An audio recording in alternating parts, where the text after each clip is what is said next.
Welcome, devoted listeners, to the apex podcast of the internet. It's Put a Shark in It.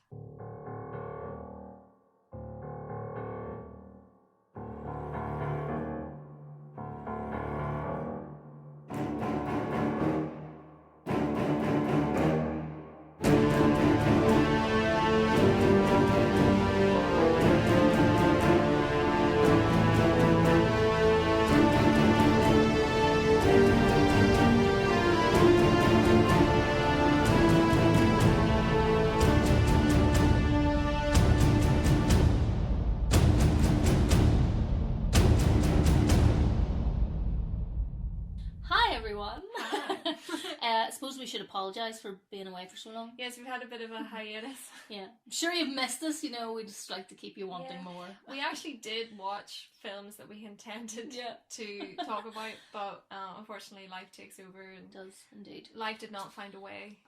No, the podcast did not find a way on this particular occasion. It's fine, it's fine. We're here, we're back. Yay! And what are we discussing this week? Well, we went through our horror season, so we thought we would delve into a comedy to lighten our spirits, especially because it's so cold and horrible. Oh, yes. So we went for a 90s classic, which we loved, both loved when we were kids, and it is Drop Dead Fred. I love it! Yeah. And do you know what? I really, genuinely loved this film. 1991, it came out, so I was 11. So maybe I was even slightly too old for it. I don't even know. I don't know what age it's aimed at. Well, there's a lot of sexy talk, so I don't know. There certainly is. Yeah, which I enjoyed. This time around. Oh yeah, exactly. Well, I guess I didn't get it the first time, but yeah, this had such bad critical reviews when it came out. I mean, this only has 9% on Rotten Tomatoes. It's got like 5.8 on IMDb as well. It's not good, but it's well, I love it for what it is. What it is something very different. I think it does it really well. It is kind of a very small niche. Yeah. But it's fantastic. But do you think that we are very much swayed by the fact that we adore Rik Mayall? Because I can see Americans going, what the hell? Like, you know, because he is Rik Mayall in it, you know. He does what Rik Mayall did best, which I love and I find hilarious and wonderful, but maybe they were like, I don't really get what's going on, and I don't really get her. Maybe, I don't know, but I think I enjoyed it because of Rik Mayall. Well, I mean, what was it? I think it was Ridley Scott had said that the European audience was a bit more sophisticated. That's right, yeah. But would people say that Drop Dead Fred shows that we're more sophisticated? I don't know, maybe more open to broader humour? Yeah, I think so. I think that kind of slapstick and... Although Jerry Lewis was very slapstick. Yeah, I mean, there's plenty of American things that are like that. And there's farce even in America, so I don't know. I don't really know. But I think it's a particular brand of comedy, and you can tell by Bottom and the Young Ones that it is quintessentially a British thing, and I think that's maybe why it did so well here. Well, I mean, Bottom and the Young Ones being two of my very, very favourite things in the world ever. And I've told you before that my friend Sarah and I basically communicate in quotations from mostly Bottom, I will be honest, but the Young Ones also, because Rik is, I think, one of the greatest comedy characters of all time. But yeah, so I have a very soft spot in my heart for Rik Mayall in particular, and because you and I both find him incredibly attractive. We do, which a lot of people, including my boyfriend, finds very shocking. Yes, because I told my mum the other day, and she's like, well, you can't see the face here, but she was just like, I mean... I will put a picture of him up. Yeah. I'll put two pictures. Yeah. I'll put the picture that probably my boyfriend had in his mind, and then the one that I have. Yeah, exactly. But I think also, my mum did kind of get it, because he is, as you're going to show, he was actually very beautiful when he was young. He was a really good looking guy, and I mean in the softer, nicer moments in Drop Dead Fred, he's lovely. He's so nice, and he's wearing a cool green suit. I love him. But yeah, definitely. And I still, even as Richie in Bottom or Rik in the Young Ones or anything he's ever done, really, even when he's being ludicrous and vile, I still absolutely adore it. Because see, I find it, I'm so conflicted when Bottom is on and he's being disgusting. Oh, he's disgusting. But I really... Now, this might not surprise you in any way, because you remember everyone's been doing, or was recently doing that thing of choose 3 fictional characters to describe yourself on Twitter or whatever. Or not Twitter, sorry, on Instagram. Well, one of the ones I chose to describe myself was Richie from Bottom, because even though, like, I wouldn't consider myself the desperado that Richie is, but his pervertedness, I do get. I mean, he takes it to another level. It's clearly. It's loneliness. It is loneliness. Loneliness on fire. It is. It really is, because that's what I was saying to you the other day, and he scoffed at me, but really, he has a sweet side. Like, he does want someone to love him. This is how I justify all my dysfunctional relationships. No. No, but do you know what I mean? Like, you do see that sometimes. Now, obviously, that is not played up very much, and because I don't think it's not comedy fodder. It's not the point, really, of Bottom. Exactly. But that's what I mean. It just comes across sometimes. You go, oh, he's just really lonely. Like, he's never had anyone. And Ethel Cardew went off with Eddie. Yeah. That was his only bird that he ever loved. She had a smashing blouse on. So, you know, I do feel for him a little bit. Oh, poor Richie. And I do fancy him. I'm not saying I would sleep with... If Richie was actually Richie. No. You know, and not Rik Mayall. I think, I would be like, no, I need to make that distinction. Because absolutely. Because Richie, he's just too... he's too disgusing. It's so bad. Oh my god. Do you remember the episode of Bottom where... what's her name? Helen Ledbetter? I'm not sure which. Anyway, the blonde. She was being like a Russian aristocrat. And he was finally going to get to have sex. So he thought... And his hideous yellow, like, pajama things that he's wearing, and they're just so tucked into his pants. And he's so horrible. And his hair's just greased down. Yeah. Oh my goodness. So would. But, no. No, I wouldn't. But Bottom aired the same year that Drop Dead Fred. Oh, really? Yeah. You know, I always think, you know, because obviously my dad loved... and loves comedy, and so does my mum, obviously, because who doesn't? Oh, I hate being made to laugh. It's bloody awful.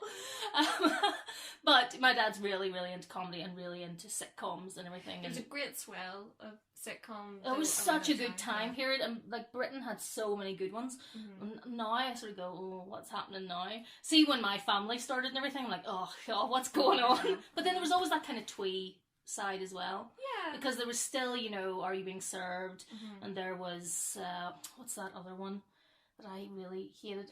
Allo Allo. And Sarah will laugh at me for saying I hate Allo Allo because she finds it hilarious. Really to do the French accents. Oh, okay. But anyway. Okay. But that brand of comedy. That style of comedy is just... It's like alternative comedy, and I don't know, it's even... I even see it because in Ab Fab, you know, Jennifer Saunders, they're all part of the same... elk, and obviously she's married to that whole comic strip presents kind of crew. Yeah, absolutely. And they all have that kind of brash. I don't know. But it was because really defiant. Yeah, and you can even do the body language. Of yes, it, exactly. And it's very violent. And I think also that whenever that happened in the 80s, all of that alternative comedy scene, I think that was quite a shock to the system for a lot of people. But sure, even in the young ones, they do that whole thing of making fun of the good life. There's that whole episode where he's like, Vivian's like raging against the good life and how awful it is and how twee. But actually I love the good life, so shut up, Vivian. But I loved all of that, and my dad loved all of that, because even, you know, Ben Elton, who co-wrote The Young Ones and everything, and, you know, he obviously co-wrote Blackadder, like, that was just such... I mean, that's comedy gold. That's fried gold right there. I love it. Because I'm also quite sad and live in the 80s in my head. You know, I mean, I think a lot of people do. I mean, it's a really wonderful time in television history. It is. And it's something that hasn't been rekindled. No, I don't think so. Now I would say the really great comedy comes from America. Although, I guess, you know, when you had, like, The Office and the IT Crowd, there are some really good, more modern... My favourite comedy is Peep Show. Yeah, that's what I'm saying. There are some really good stuff. My top. I love it so much. Yeah. That's your favourite comedy? I love the realism of it. I love when they're talking about things in such ridiculous ways, and I completely relate to it because every day that's what my inner monologue is like. But which one do you think you're more like then? Mark or Jez? Probably Mark. I think most people really are more like Mark. Yeah, because he is realistic about life. He's realistic, and he just he gets the job, and he pays for things, and just tries, even though he hates tries it, to get by in the shit heap, and he comments on the shit heap in his mind. But Jez is too much of a free spirit for me. I've known a lot of Jez's. I've dated Jez's. Yeah. And no, they do not get shit done. But I think Mark would benefit from a wee bit of Jez's spirit, and vice versa. They do kind of like together. If they just sort of like were an amalgam, they would kind of make a better person. I love the episodes where Mark kind of takes on a trait of Jez and probably to sleep with a woman. I think one in particular is when he lets on that he's taking an E. Oh, yeah. So and everybody is like, wow, how are you? Are you coming up? And he's like, I'm all over the place. Oh, it's great. It is great. I didn't do that justice. I'll put a link below so people can enjoy. No, I know. I was doing a disservice to modern British comedy there because actually, no, there is some really good stuff. I just haven't watched any in the last year or two, apart from like ongoing series, Maybe that's my bad on that one.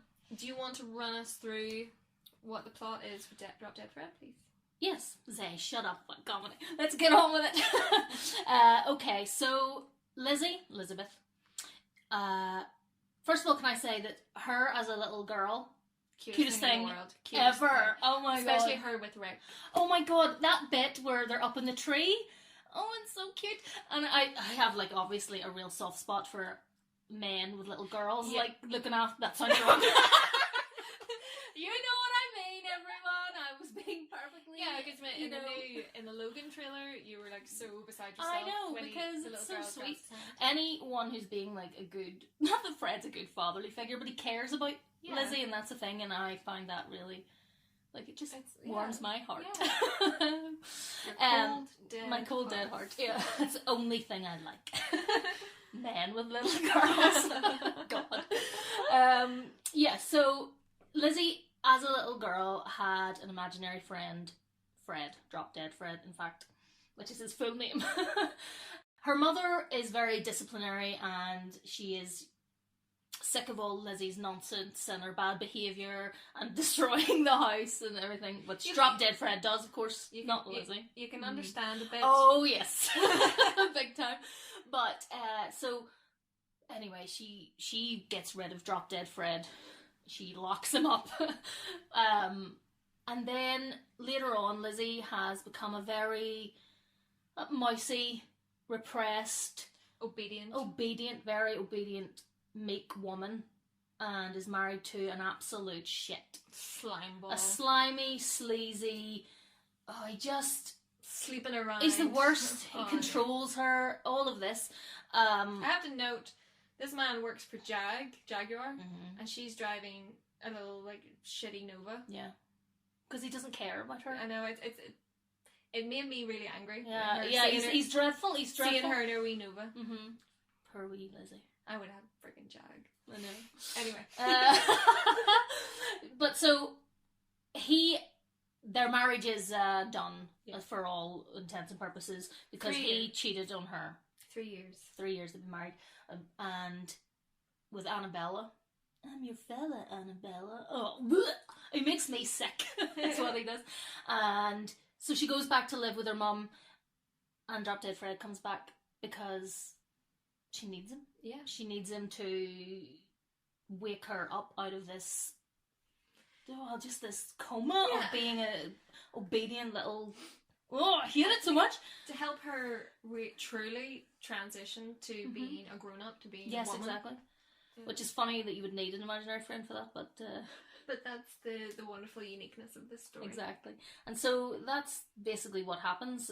He helps her discover who she really is and get back that spirit that she had when she was a little kid, which was great because she was so great. Like, you would really love your kid to be so imaginative and funny and caring and all of these things, but it's just, to be fair, you know, let's comment a little bit about her mother and her father, because I don't really know what to think of the father, because he I get that he's probably a very good father in terms of with the little daughter. He's lovely to her. Yeah.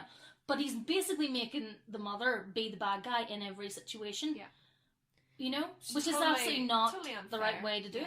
You know, give her a break, you know? And she has to be the awful person who takes Fred away, who disciplines her for all the terrible things that Fred does.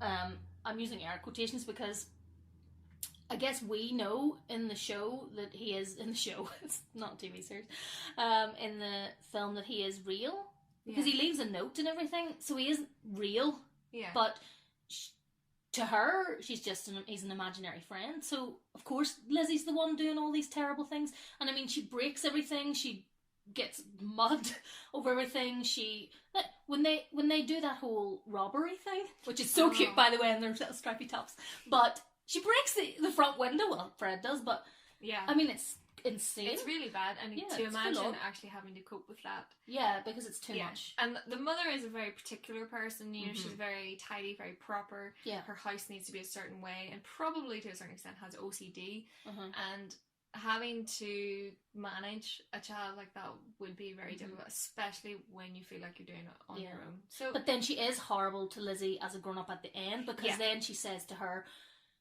I shouldn't have had a child to save a marriage and all these things. Like it's like she's not really a good mother. Yeah, I mean it's totally clear though that she never wanted a child. Yes, and that kind of person should never have had a child. Yeah, absolutely.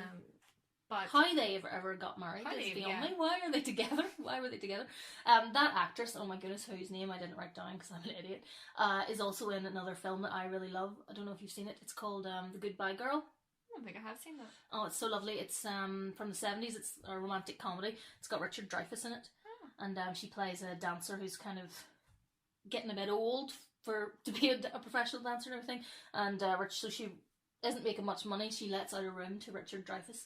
And she has a little daughter in that as well. And of course, Richard Dreyfuss really likes the daughter. He really likes the daughter. No, he doesn't really like the daughter. You know what I mean? Like, whenever I mention this, I'm meaning it completely innocently. When I saw the mother, I was like, oh, is that actress from Black Swan? The mother from Black Swan? It's not, but they really look alike. Well, just another really cool. Was the mother in Black Swan a dancer as well? Yeah. Well, there we go. There's a connection. It all comes together. So let's talk a little bit about Charles. Why is she married to him, and why did she ever like him? My question is, why was he drawn to her? I mean, Because she's beautiful. Well, she is beautiful, but it doesn't seem like he has any problem getting beautiful women. No. And well, he drives a Jag. I mean, he obviously likes a certain degree of control. But that's why, though. But why? I mean, I just don't understand what is in it for him, and did he get money? I mean... No, I figure it's just that kind of thing where it's his first wife, we can imagine, and he wanted someone beautiful, obviously, and Phoebe Cates is absolutely stunning, I think, and she is very controllable. I would say she's good to bring along to functions, and she's not going to question him, well, clearly, on his staying at work late and anything else he gets up to. So, although 3 years they only managed to make it, so maybe not. Maybe it's just of the time, and we couldn't possibly understand because we're both because we're both very glamorous people. But I couldn't imagine bringing her to things when we first meet her. Oh my goodness, the way she dresses is beyond belief. I mean, even for the 80s, it's horrendous. It's so bad. Yeah, it's so bad. But maybe he chooses her outfits for when they're going out. I would imagine he'd be the type, you know? I think in what they're doing in creating a completely hateable character, they do it perfectly. Yeah. And he's so horrible as well. Like, he's not even good looking. Like, I mean, I guess it's the 80s, so I can't maybe... Listen, no. Because there was men from the 80s that I would be like, yeah, he was hot. Well, it's actually the early 90s, I guess. So, it's even worse. But, yeah, no, he's not... His hair, everything about him, I just can't... He's just... I wouldn't have gone near him. And the way he speaks to her, because she goes to meet him at his work at Jag, where, you know, all the lovely cars live, and she doesn't have one. And he... Just the way he talks to her, he kind of he puts words in her mouth and like makes her believe that it's all her doing to separate, and she's like, no, that's not what I want, that's not what I said. But of course he doesn't listen to her, and you know, she's just lost in this. See, I kind of get what he gets from her more than what she gets from him. I guess maybe she just always thought that's, I'm sure her mum drummed it into her, that marrying a sort of handsome, successful man is what you do. Yeah.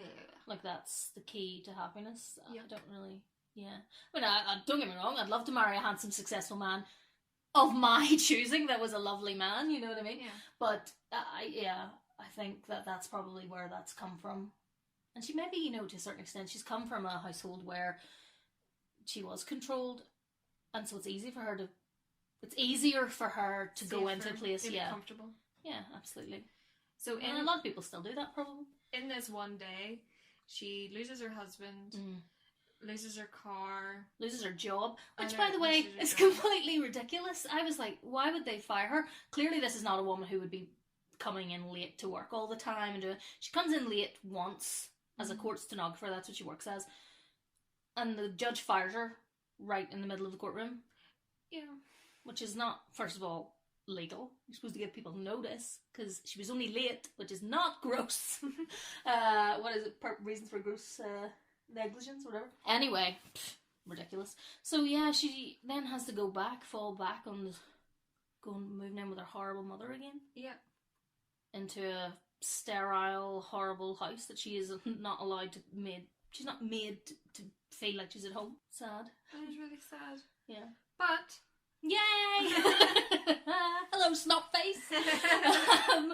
Fred saves the day. She finds the little jack-in-the-box that he had been trapped inside, and out he pops. And this funny, and I see the wee little doll thing. I'm like, that's so funny and cute looking. I love that. I know. Love it. And he's got mad ginger hair and an amazing green suit and red like boots, and he's amazing. And he just kind of kicks into action immediately and just starts destroying things. And what is it? He's such a pervert, Fred.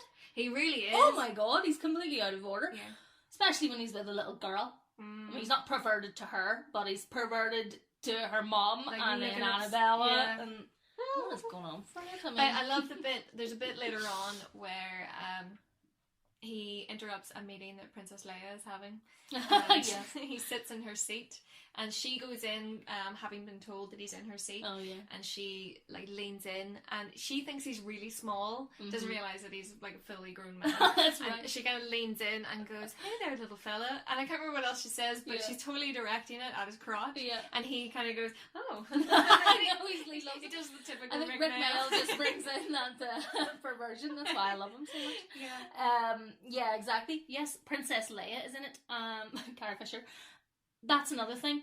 You see, if my dear friend, had sank my boat, my home, that is my home, that all of my stuff is on, I would not be as calm.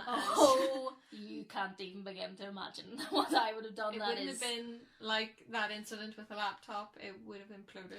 Oh yeah, well, that's cryptic to anyone else. I once broke my boyfriend's laptop because I stood on it. Okay, but it was not my fault. I will point out, because he had put his laptop on the floor by the bed in the middle of the night. Yep, that's all ridiculous, but I just can't help but imagine the sheer rage that he was able to contain. I honestly, like, this was only maybe only like a couple of weeks, maybe not even as much as that, max into our relationship.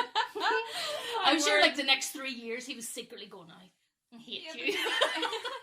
He continued to use the laptop with its cracked screen. And the thing was, he was like a massive gamer, so he was obviously wanting the screen for, you know, and it was a new, by the way, brand new laptop, large screen.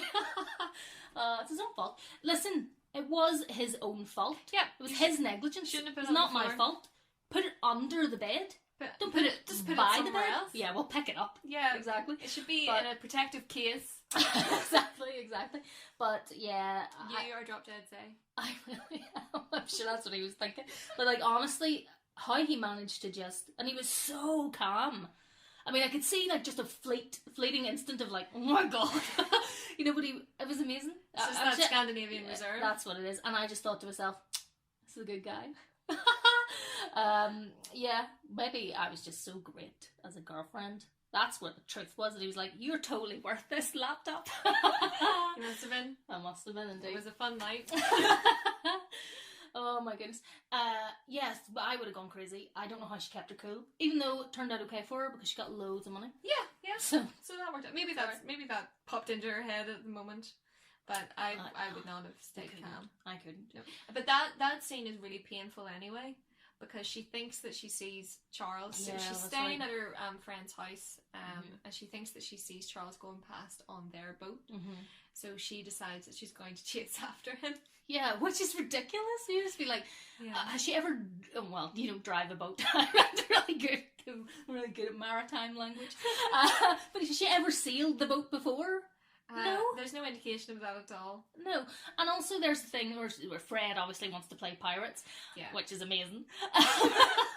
And he just wants to push things. He just wants to push all the buttons, and so he pushes a button and everything goes mental. And I'm like, what kind of button is that? Like, why is there a button that even does that? And then he goes down and smashes everything. So again, it is Fred that did it. But really, to anyone normal, to everyone on the outside, it is her. It's in her head, because imaginary friends don't exist. But he has to be real on some level. Yes. He has to be corporeal to be able to do those things. Yes, but to everyone in her world, okay, who, like, if you came to me and told me about Fred, first of all I'd say, does he look like Rik Mayall? but then I'd be like, well, I think Lynn's completely lost the plot. I really, because you couldn't. But why would you believe that? There's no way to kind of convince anyone of that. Course not. Although she runs into a former child friend Mickey who is the nicest man. Nice. I'll be honest. Too nice. It's but weird. He's like so accepting of all of this. Yeah, but then I was like, yes, he is, and it's really nice, and he thinks she's really good fun. But that's my problem with him, because no, she's fucking insane. Like, this is my point to everyone else who isn't the audience. Drop Dead Fred cannot exist. And so it is her, like, she's going through a breakdown of some sort, which is lovely that he's like, I'll be there for you and everything, but he's more than just I'll be there for you. He's like egging her on with her behaviour and being like, you're so, what is it he says? He says something like, you're so wonderfully, you're crazy in a wonderful way, or something like that along those lines. And I'm like, no, she should be in a loony bin, like, she needs therapy. I know that I will never tell you when Drop Dead Fred comes to visit me. Well, I don't want to know what you'll get up to when Drop Dead Fred comes to visit you. As long as he's Drop Dead Fred and he's not Richie. That's with my luck, I would get Richie.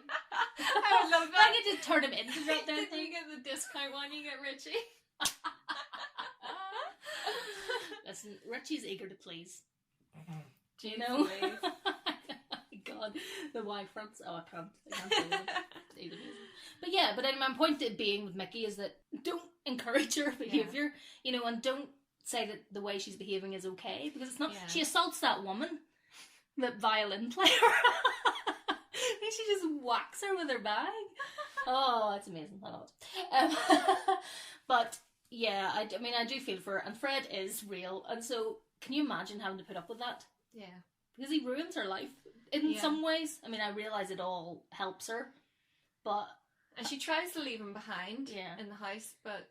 It doesn't work. Yeah. No. So, anyway, the decision is made. She goes to the doctor, who gives her the pills that will kill off Fred. And when he gets the pills, he meets other imaginary friends, which was one, when I was a kid, that was my favourite part of it, because I just loved seeing, because I had an imaginary friend. Oh, did you? Yeah, not friend. No, they were, like, to you, they were really real?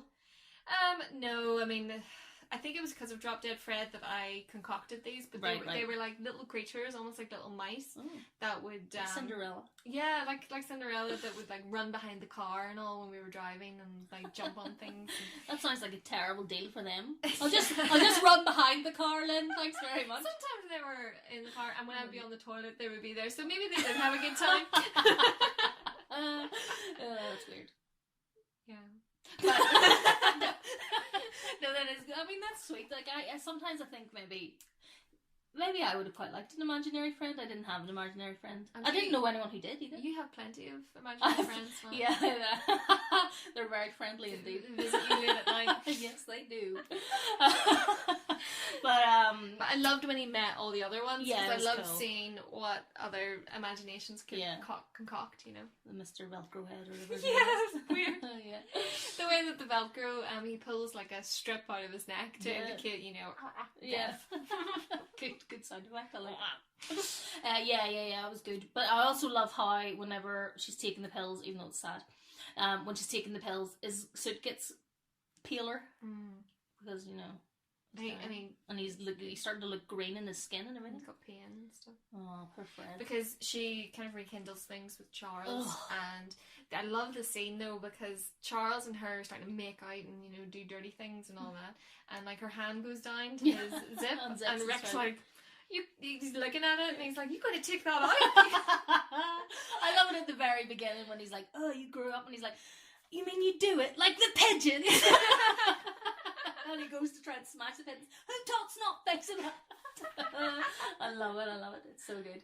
Yes, because is this after they go to the wine party? Yes, it is. Yeah. And she's wearing her purple dress and her hair's all slicked. And he has his hair up very... Yeah.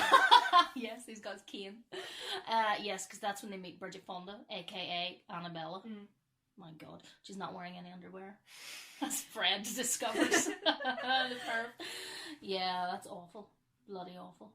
And Charles then realises, because she looks all sexy now, she's had her hair cut and she's looking good, that maybe he made a mistake. Yeah, of course. Oh, I hit him! But anyway, so she finds out because Fred wonderfully lets her know that he's still trying it on with Annabella behind her back.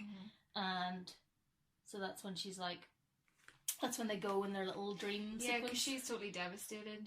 She feels sick and she feels like she can't go on, and he tells her to come with him, and then like magic happens and they go into imagination land. And the tree, that tree always freaked me out. It's weird looking.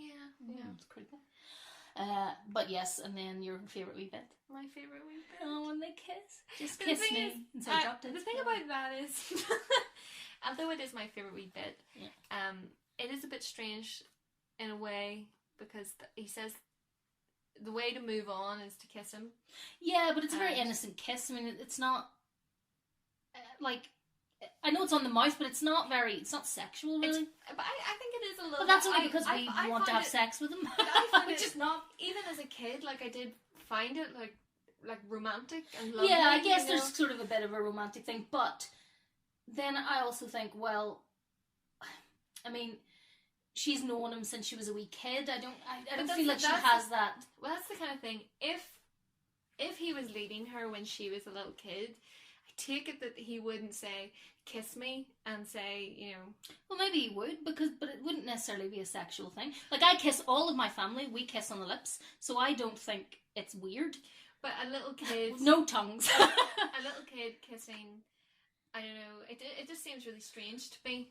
Yes, but I don't think you're meant to think of Fred and her, their relationship, in that he's a man in their relationship, if that makes sense. Because he's not really perverted with her or anything. Yeah. I know he has those moments with other people, but I don't think that's how he feels about her, and I certainly don't think that's how she feels about him. Yeah, I don't know. Like, I think that's more our adult way of looking at things. I really love it, and it's so sweet as the adult thing, but there is that question in my head of if she was a little girl and it was time to say goodbye, would it be that same kind of demand, or would it? It's just a silly thing. I don't even want to push the issue because I don't think it's kind of promoting pedophilia or anything, but it was just something I thought was a little bit strange in the context of a little girl rather than a woman. But nevertheless, you do love the idea of kissing Rik Mayall. I do. Stop it, Fred! I'm going to keep saying that. Especially in that moment. It was always such the sweetest thing, because they have the kiss, and she's ready to move on, and she's strong now, and he gives her a hug, and that's it, and that's them saying goodbye.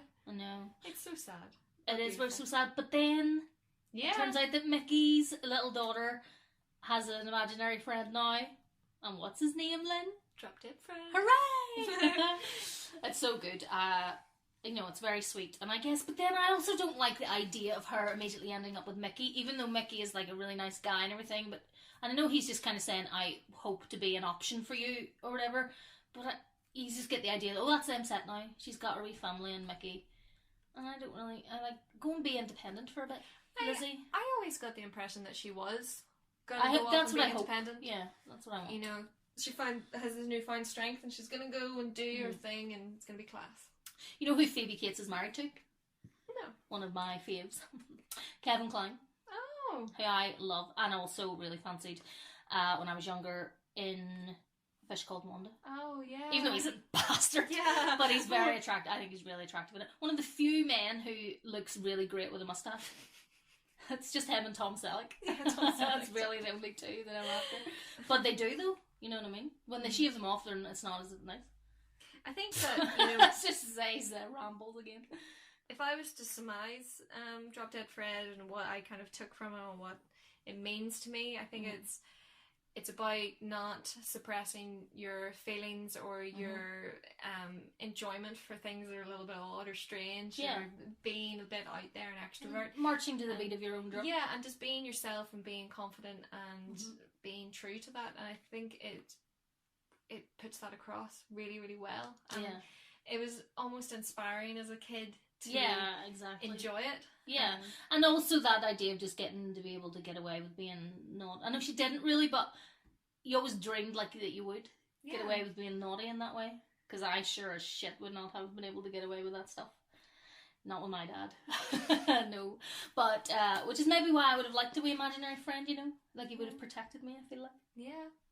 Which is sad, but it would have been nice. And that, of course, is the thing as well, about having that protection. Yeah. But the protection as well, because an imaginary friend is something that you concoct yourself. Yes. So it's everything you need it to be. An extension of her. Yes, as well. Absolutely.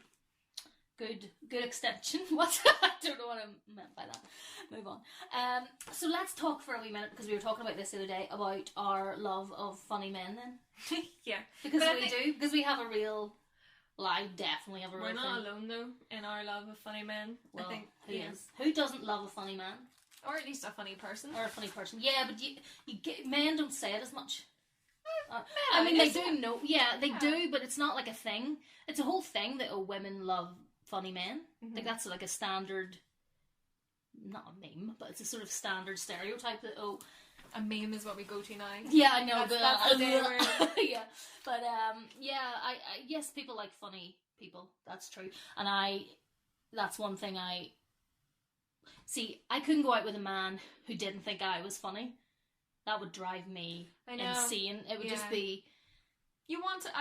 it's like, I am funny, so you better laugh. It's important to me to be funny and to be appreciated in that way and have a laugh with whoever it is I spend the majority of my time with. Absolutely. Well, I think that's the most important. Like, humour and kindness, and obviously, kindness is, of course, all important, but if you're not funny... You can be the kindest person in the world and I am not going to sleep with you. Like, it will never happen.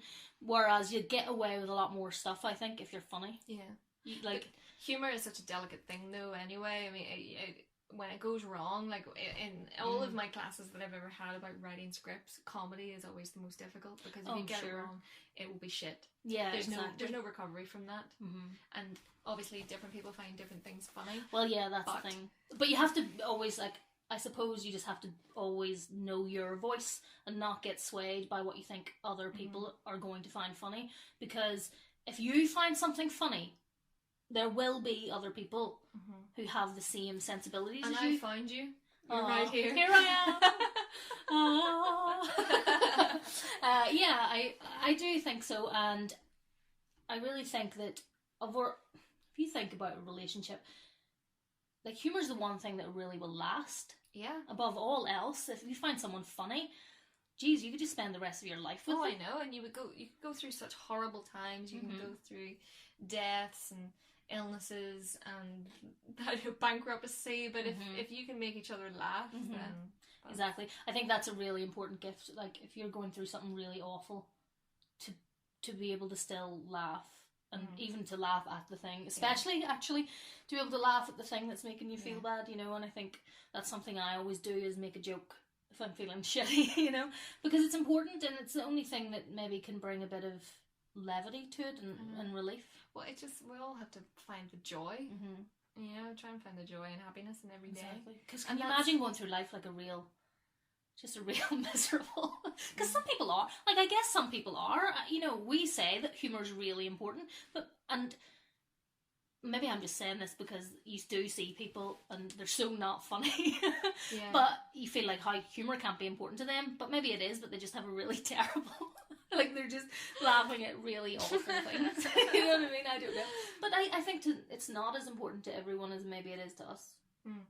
But, you know, it made me love many's a man when I was young. Yeah? Like, the list is almost endless of men who I thought were hot because they made me laugh.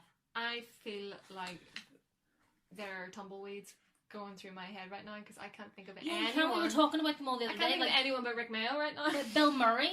Oh, yes, yeah. You know that I told you this is, Chevy Chase. Oh, yeah. Yes. Zay had a huge crush on Chevy Chase. Plus, Chevy Chase is so tall and everything, and I thought he was really attractive. Always a requirement. Always a requirement. Did you know Rik Mayall's 5'11"? Well, he just makes the mark, which, to be honest, he doesn't really, but but it's fine, because he's very funny, you see. Steve Martin. Oh, yes, yeah. Always made me laugh, and I loved him. Well, look at even, you would fancy this guy, regardless of his humour, right? But this makes it better. Paul Rudd. Oh, God, yes. You know what I mean? Yeah. And he's a Wayne, and like Paul Rudd. He's a Wayne. How tall is Paul Rudd? I don't know, but he's... I don't know, but he's not, like, super tall. He's not... I'm not saying he's short, I'm just saying the guy isn't, like, to me, tall... You see, you have to understand that I have almost a fetish. Not quite, but almost.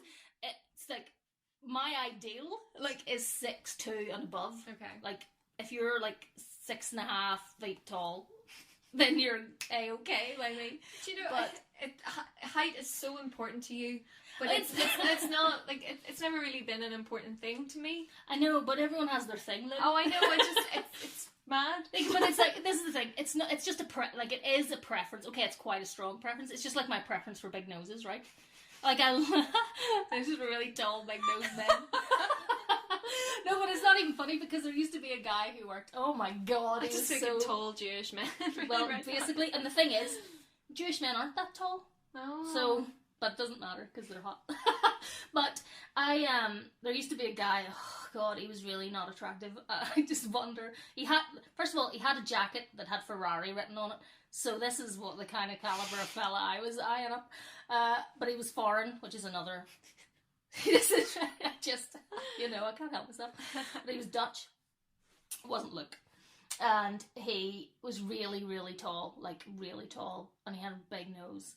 And he was old. Like, he was older. He was probably, like, in his 40s. And this is when I was in my 20s. So, to me, that was old. And my friend Aoife used to always say that he looked like one of them. She said, he looks like one of them German cannonballs. So she used to call him Cannonball. Thinking, like, because it was, like... a secret name, but all the time, and I used to just, like, never spoke to him. Well, I think I spoke to him once. I just used to eye him up, thinking, oh, he's really attractive, and he wasn't at all, but he just was tall. No, but I do quite like tall men, though. It's kind of okay. Listen, but if they're funny, it doesn't matter, because that's what I like the most. But you mentioned Paul Rudd. I have to say that Paul Rudd may be one of the perfect human beings. Oh my God, 100%. I love Paul He, Rudd. as I have said many a time, is husband material. Like, he is the forever man. I just want to be his friend. He's just so... I know, but really you want to marry him. But yes, I get it. I get what you're saying. Every time that I see him, like, throughout the deck, I know. he's just, no matter what, he's just always cool and looks great and is so he's funny. So nice and funny. Nice, yeah. Oh, I love him. Did you see him on Travel Man? I did. Oh yeah, that's right. See, but that's when it made me think he's not that tall, Paul Rudd, because Richard Ayoade is tall. Yeah, Richard is very tall, isn't he? Yeah. Well, he's at least 6 foot. Mm-hmm. I'll put a link to that. Yeah, it's very good. Because it is very good. Yeah, and Richard Ayoade's another one who's funny and brilliant. Oh, I love him. Oh, and then we were talking about Julian Barrett from The Mighty Bush. Oh, yeah. Who I really, really fancy, even though loads of people who watch The Mighty Bush like Noel Fielding. But did this come up because we were talking about Jermaine in Divorce? Oh, maybe, yeah. Well, there you go. There's another, like, Flight of the Conchords, both of them. Yes. Oh, yeah. I always preferred Brett. Well, whenever I first started watching it, I immediately liked Brett because he's hairy and lovely. He's so cute. He's super cute. But then Jermaine just makes me laugh a lot. He reminds me of Connor in work. Yeah, it's a bit like Connor. Oh, Connor's so sweet. So shout out to Connor. But yeah, like Brett is initially who. Well, I like both of them, but I don't know, something about Jermaine really makes me laugh, and I like his glasses. Yeah, yeah. I like the man in glasses. There's in Divorce, which is a new HBO show starring Sarah Jessica Parker. It's very, very good. You should really check it out. Yeah. But there's a Jermaine's character is the one that she cheats on her husband with, and her husband looks him up on the university website, and there's a photo of him, and he's so like symmetrical and that's what he is. Brilliant. Yeah. Did you ever see? Oh my god, it's so good. If you haven't seen it, it's on YouTube. There's a documentary of basically the Flight of the Conchords going to the South by Southwest festival. No. It's really old. It's like before they were really as big as they are now. Mm-hmm. But so they go there, and they're meeting fans and different people, and these people stop them in the street, and this one woman, it's so creepy, and this one woman has a picture of Jermaine's lips in her wallet. Oh. I know, and he's like, oh, just like it's so uncomfortable because he doesn't know what to do. It's so freaky, but it's such a good documentary. What would you do if it was your lips? Your lips on your face. Yeah, thanks. Thanks so much, because everyone has pictures and everything else. I'm living on the internet again. What would I do? Oh my god. Well, of course we're assuming that I am semi-famous, at least here, because otherwise it would be even weirder, because where have you got those?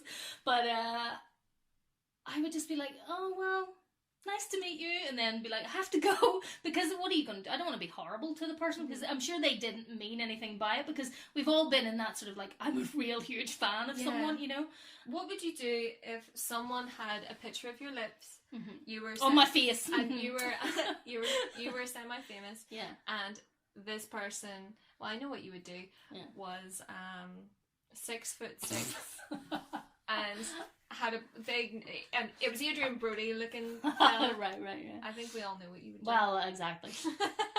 And they would, collect your, and sample the real thing. Take your hair. Exactly. Yes, I could trap me in a room. Be in the dungeon, rubbing lotion, and then on my skin. You would somehow escape and phone me and go, Lynn, it happened. It's all gone wrong.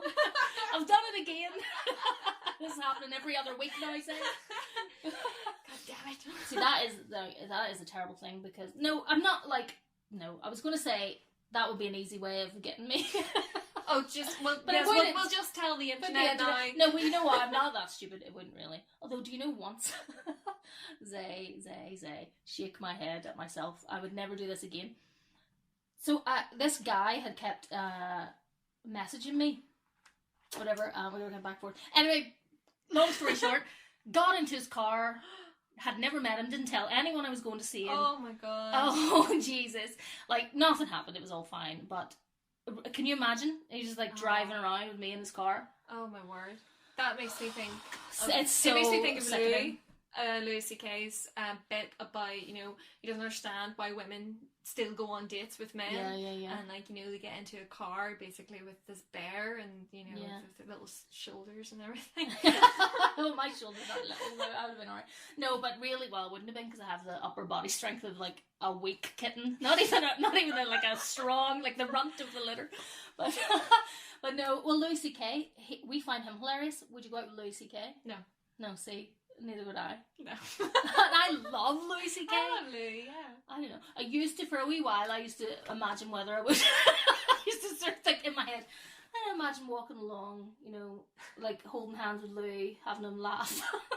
These are the things that go through my head. Do you know, I think the thing about... But I don't, the thing about Louis is that Well, for one, I don't really find him sexy. No. For another, in his humour, the way that he talks about oh my god, having sex, things, yeah, it's not really an advertisement. Doesn't make me go, yeah, I gotta try you out, Louis. You're about to be good. Bet he has a picture of my lips in his wallet. Not your top lips. Well, I sent it to him. It was creepy. It was in South by Southwest. Oh my god. But see, there we go. There are limits. But if Louis was 6'5", what would I do then? But it's funny though, I just said that I find him kind of repulsive in how he talks about sex. Mm-hmm. But Rik Mayall as Richie still talked about sex in a really repulsive way. Yeah. But I would... you still have sex with Rik Mayall. But hit that. You wouldn't have had sex with the character. No. See, Louis doesn't do a character. I mean, I guess he does a character in his sitcom, but him. Because it's him, exactly. So... Yeah, I know. Yeah, you feel like you wouldn't be good in bed though. That's the thing. It's real. Has to be worth your while. Well, exactly. But maybe, you know what though? I bet you if you had like found yourself out on a date with him, I don't know how this would happen, but but let's say you had, he might. Yeah, I reckon he look at Woody Allen. Now, Woody Allen is not attractive, but look at the women he has had, and I don't just mean his daughter. Oh my god. By the way, also not his biological daughter, which is just, let's not go there.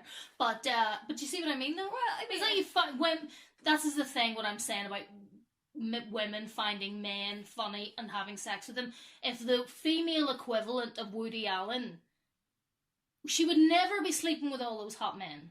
That would just not happen because that humour is not valued in the same way. I think there's a change in the tide on that one. Because there's more funny women out on the scene now. Yeah. Mm-hmm. But a lot of them are quite good looking. Like Tina Fey talks about, makes jokes about her attractiveness levels and stuff, and you're like, Tina Fey's super good looking. Yes, Tina Fey's stunning. Amy Poehler's good looking. Amy Schumer's good looking. She's always going on about how fat she is, and you're like, no. Come to me. Let's do it. I take a real gripe with that because she is not in no stretch of the imagination, and for one thing, she puts it across as a negative, and that's not on. Yeah, I agree. She shouldn't be doing that. Exactly, and she's not. Well, I thought what's even more annoying about it. She puts it across as negative, and she's not remotely fat in any way, shape, or form. So, fuck off, Amy Schumer. But I still, appreciate some of her humour. I don't think she's not my favourite or anything because I love Tina. But like Mindy Kaling, there's another one. Like she's really pretty and everything. Yeah, I like Mindy. Yeah, but then people make fun of her for her figure and everything. Lena Dunham. Lena Dunham, yeah. But I can't.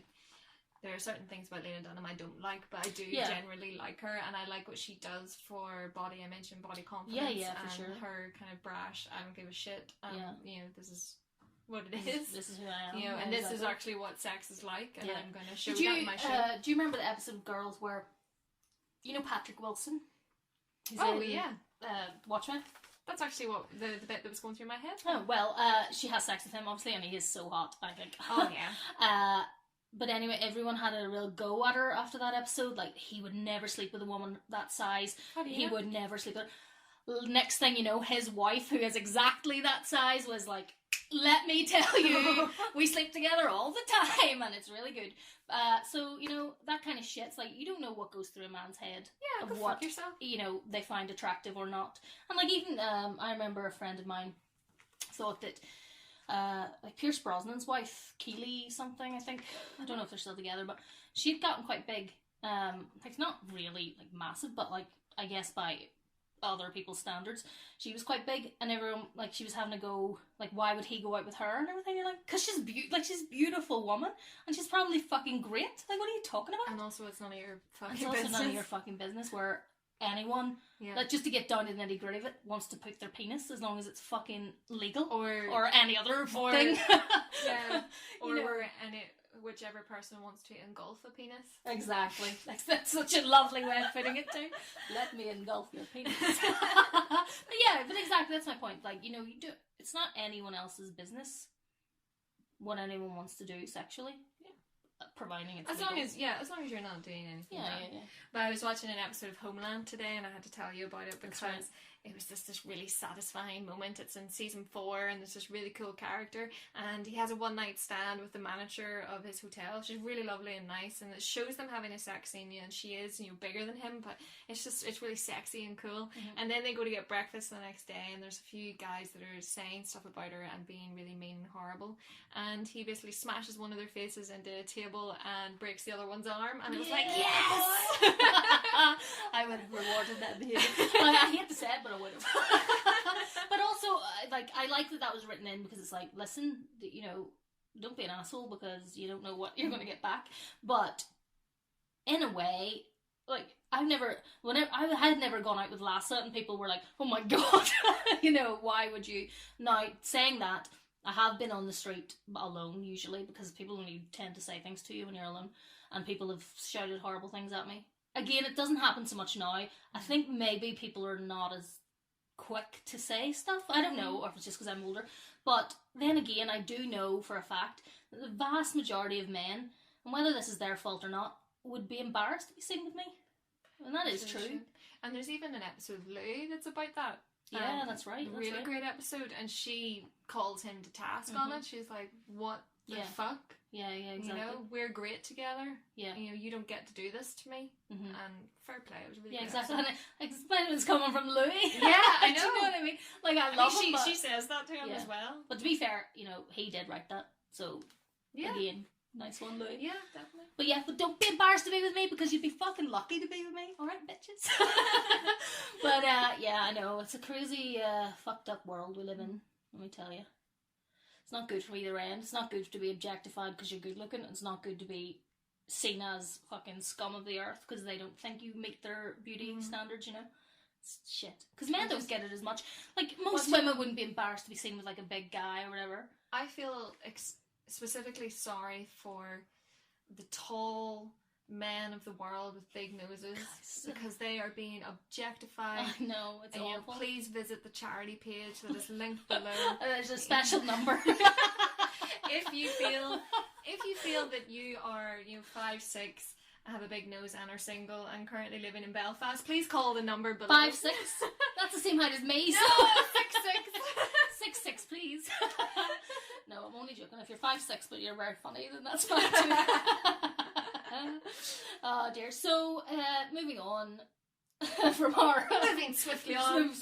Oh, well, let's ask the question. Even though it was fairly obvious. Yeah, I think it's pretty obvious. We've answered it. Who would say screw for you? I would screw Drop Dead Fred. And I would not kiss him goodbye. I would keep him around. That is what I was thinking as well. It's like, can we just draw this moment up? Just go into the Jack in the Box for now. Is that a euphemism? Yes. That's what I'm going to start calling myself from now on. Oh dear. Yeah, obviously, and you. Obviously. I don't mean and you. I would screw you. I knew this moment would come. Finally. Yeah, so have you been watching anything interesting of late? I've been watching a lot of Homeland recently. Oh, that's right, yeah. I didn't really get into it when it was first on. I found that I hated all the characters, just didn't care what happened to any of them. But as with anything, the more that you watch it, and if you watch it enough, you will get invested and you will like it. So I've been marathoning it, and I'm actually really enjoying it. Yeah. Is Mandy Patinkin's still in it, or is he left? Who's that? Inigo Montoya. I don't know the name of the character he plays, but he's in The Princess Bride, and he's in Criminal Minds. Oh, Saul. Yeah, Saul. Yeah. Yeah, I love Saul. Yeah, he's one of the best characters. Yeah, he's actually a character that I do give a shit about. Yeah, I like him. Yeah. Good. Do you know he left Criminal Minds because he said that he didn't realise it was going to be so violent, and it gave a really bad impression of, life in America, and they're like, well, did you read the script? Did you know what it was about? Because that's really interesting. I mean, and as well because he's in Homeland. Yeah. Well, launching drones. I think maybe he had a problem. I like to believe he had a problem with the sexual violence. You'd like to believe that. But there's a lot of female victims, obviously, in Criminal Minds. I love Criminal Minds, but I get that maybe, you'd be like, nah, I don't want to be a part of this. But anyway, I love it. It's kind of gone downhill a bit. Well, so I've been watching Homeland, but I've also been watching Divorce and Westworld. Westworld is it's quite interesting. It's a very slow burning show. You have to really stick with it. I mean, the episode that I watched there recently, I think it's episode 6, finally got to a point where I was like, oh, okay, yes, the plot is now thickening, and I can kind of enjoy it a bit more and get my teeth. Well, maybe I guess that's probably because I have still got them all recorded, but they have written, what is it, like a five series arc or something that they want to do. I mean, it's so rare that anything gets to that nowadays, I think, but it's really good. Well, I mean, like Game of Thrones or Walking Dead or whatever. Yeah. Even though I don't like Walking Dead. Sorry. I don't think that, well, for me anyway, I'm not as hooked or as invested as I was when I watched season 1 up to episode 6 of Game of Thrones. Yeah, I hear you. Because even I, like, loved the first series of Game of Thrones. I know I kind of lost it after that. Not that, it was really because I just didn't watch it. You know? I mean, it's terrible with dramas. Intriguing, and if you like a little bit of mystery and you like a bit of sci-fi, definitely give it a go. And if you like, obviously, westerns, because there's those elements too. Yeah, of course. But I do recommend watching the original film. Yeah, I really like the original film. It's really cool and fun. I used to have a crush on Yul Brynner. Oh yeah? Yeah. Just who you didn't I have a crush on? Well, you see, because maybe I thought he was exotic looking, and he was just, well, yeah, in The King and I, you see, because I was like a big musicals fan, honestly, and I liked him in The King and I, even though he's kind of an asshole in that. Well, anyway, and The Magnificent Seven. Anyway. What have you been watching? You know what, I haven't watched anything particularly. As I said to you earlier, I had just watched the first episode of Planet Earth. Class. Oh my god, so good. There's a sloth on it, straight off the bat. So wait, it's a pygmy sloth, isn't it? Yes. Oh. It's swimming. Bloody hell, amazing. And there's no moths in its fur, so I wasn't disgusted. Yeah, and it's so cute, and there's a baby one. Oh, can't even handle it. But yeah, and you'll really love it. There's a whole dramatic scene. Well, I think you might have liked this on Facebook. The lizard? The iguana. It's a marine iguana trying to hatchling, by the way. It's a baby. Yeah. Trying to get away from those racer snakes. It's brilliant. Oh. It's so good. But it's so extended. It goes on forever, that whole thing. I will put a link to that. If you don't watch Planet Earth, you can get to see it. It's so good. It's so tense. It's so tense. Because I always, like, in things like that, I always feel so, like I was shouting at the TV. I was like, just run! Like, why are you stopping? Run! But then I was like, but then I felt really sorry, because, like, it's where they live, those snakes can't be getting a lot of food either. I mean, so you're like, it's always really hard. You want to root for the prey, but you always have to think of the predator. But did you ever see the? I don't think this was Planet Earth, but I'm not sure what it was. But I think it was David Attenborough anyway. But the polar bear. Oh, was that series The Hunt? Maybe. I'm not sure anyway. The polar bear who was so skinny, and because he hadn't eaten in forever, and chasing this sea lion, I think it was, or seal, sorry, maybe a leopard seal, and you're just like praying that he gets the, you don't want the seal to be hurt, but I don't think he got it. I don't think he did. I'm not sure, I can't remember. It's really sad. It's awful. Really sad. It's a hard life out there. If you're a polar bear or a lizard. So yeah, that's really all I've been watching. And Divorce, obviously, we talked about that, so those are my main things that I'm watching at the moment. Any trailers you've been watching? Yeah, there's been quite a few trailers. I really, I'm inclined to talk about Wonder Woman, but I want to talk about another one as well, which might break the rules. But that's okay. Wonder Woman, I'm really, really looking forward to Wonder Woman, as I've said before, and when so there was a teaser trailer, and now we have the theatrical, we've got the longer trailer, and I watched it for the first time, and I was really paying attention to it, and I was just trying to see how I felt about it, because I had heard that it didn't look good, and so I was a bit worried. And since then I've watched it 3 times, and I am completely confident and happy that it will be very, very good, and I'm really pleased. The only thing that really turns me from it is the romantic elements that are going to be throughout it. Yeah, it's boring. But that is part of the comic, so I can't really poo-poo that too much.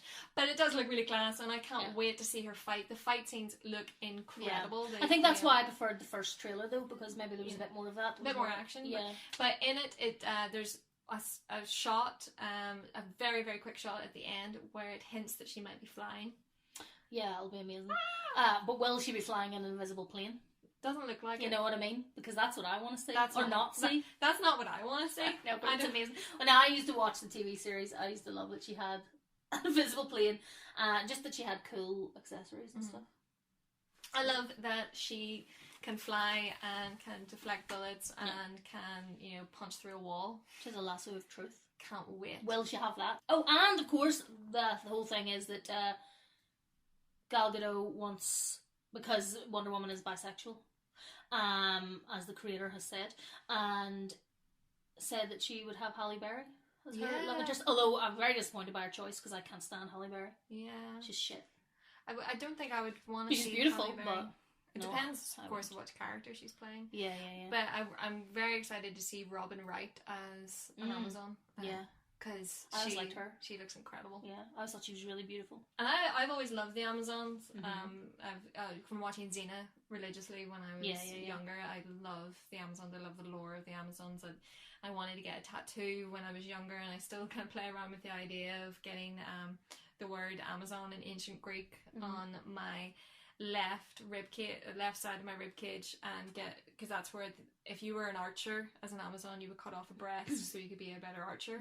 So that was the whole thing about that. But I just, anything to do with Amazons being cool, not being, you know, obviously wiped out as they actually were. I would not give up any breast to be a better archer. Well, I just have to come up with some other skill. If I really wanted to be an archer, I would just do that. I don't know. It's worth it. But I actually have done archery, and I have to say my breasts did not get in my way. My breasts get in the way of loads of things. Yeah, yours would.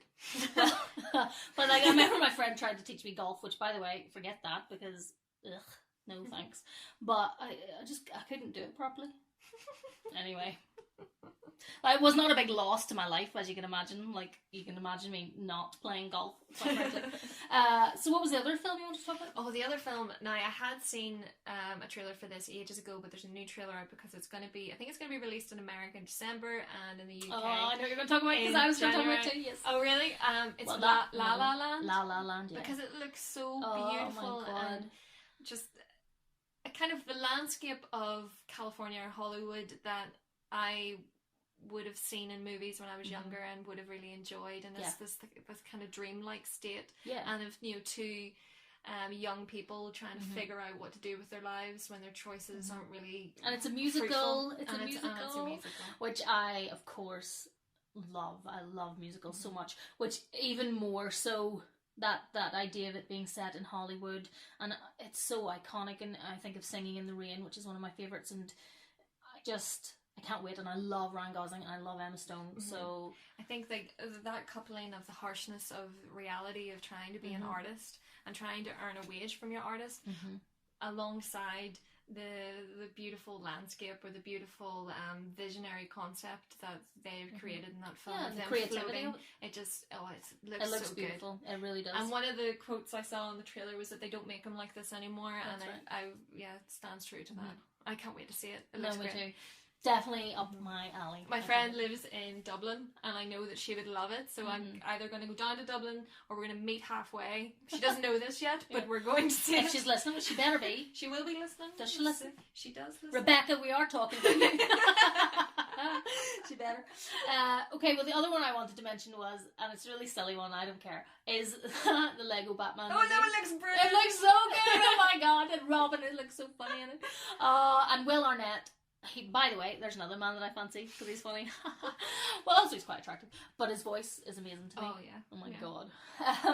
Yeah, and he just is amazing. Speaking of funny men with brilliant voices, Peter Serafinowicz. Oh my God. Yeah, I really fancy. Well, look how tall he is. Of course I fancy him. Hello. But yeah, I used to really fancy him. He is really funny. And he seems really nice as well, which always is good. But yeah, Lego Batman movie is not out till next year, but it looks so funny. Because I loved the original Batman movie. No, what?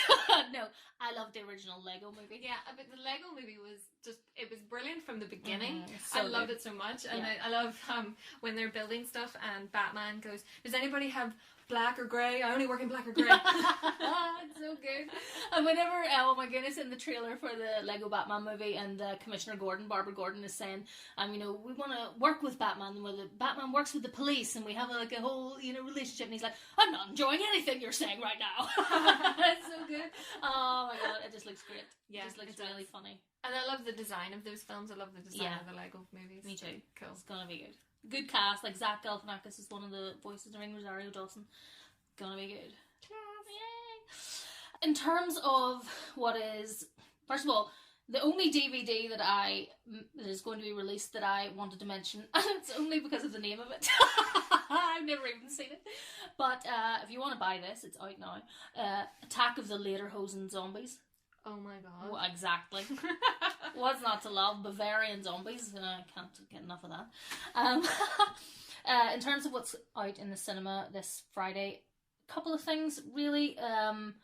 There's American Pastoral, perhaps. Ewan McGregor's directorial debut, where he does his fabulously flawless American accent. Oh, it's always good. But I love him, you know. But it's kind of hasn't got.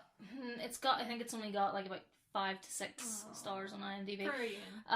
It's based on a Philip Roth novel.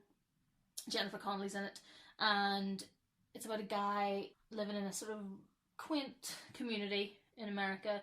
It's set in the I want to say it's set in the 60s, but that might be in my head because it doesn't actually say.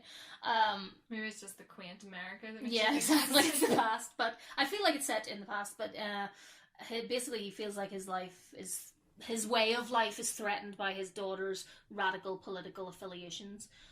That's all that said. So, you know, I guess there was a lot going on. So I think it probably is set in the 60s. There was a lot going on then. A lot of civil rights movements, and I think it looks interesting at least. And then the other one is called 100 Streets, and it's Idris Elba, who we like. Oh, yes. And Gemma Arterton. And it's about 3 people, 3 stories, all lived out on 100 London streets. So obviously it's written by an Irish writer actually, but it's a British film, so it looks kind of interesting, but there's not really that much out this week. Last week was a bit more stuff. Bit of a dry spell, it seems. Well, there's always something. Next week I'm going to see in fact, that must be coming out this week, although I didn't notice it in the here's what's coming out this week reviews. Swiss Army Man. Oh, really? Because I thought it was out already, but my friend wants to go and see it next week, so she must have. Listen, my friend's already seen it. I've already seen it. That's my point. So I don't know, but I do want to see it. So if it's already gone, I'll watch it anyway. Fair enough. Somewhere, somehow, not illegally. By some means. I know. Okay, so have we got a little shark? We do. Sharks are super swimmers and are the largest predatory fish, and that is fish that eat other fish or animals on our planet. On average, they grow to 4.6 metres long, but some great whites have been measured at 6 metres. That's half the length of a bus. I think there's even been bigger ones than that. There has to be. I think that even recently there was there was a female found that was way bigger than that. That was really cool. Yeah. But you can't even imagine that. Because I always go, okay, like, if it was in this room, how big would it be? Yeah. You know what I mean? Because if you think about, like, okay, so my ex-boyfriend was 2 metres tall. He was like 6'7", so maybe just over 2 metres. And if I think of him lying out, but they're bigger than him, and I used to think, God, you take up an awful lot of room.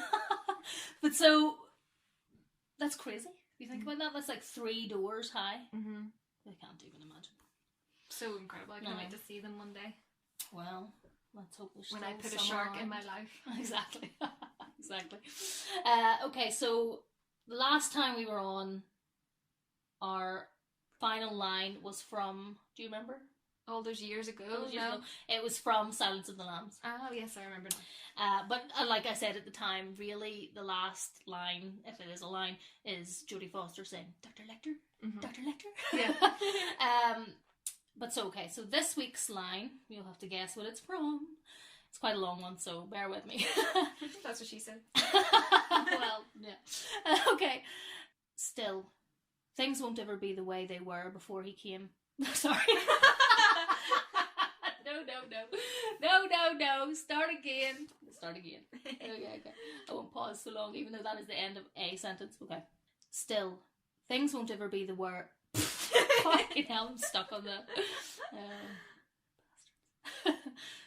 Still, things won't ever be the way they were before he came, but that's all right, because if you hang on to the past, you die a little every day. And for myself, I know I'd rather live. The end. Okay, so, well, thank you very much for our last line this week. If you can guess what it's from, please comment down below. Yeah, and if you have any requests, please comment. We still have to get to that one request that we have, but we will do that soon, very soon. Yeah. And if you enjoyed this, which why would you not? Please remember to give us a thumbs up and subscribe. Yeah, because there's going to be plenty more. And, you know, please check out the links below. I'm going to put as much as I can into, you know, connecting us to all the things that we talk about. Yeah. And yeah, any comments at all, please leave them. Try to be nice, but, you know, whatever. Comment below. And until next week then. Yeah. Just keep swimming. Bye. Bye.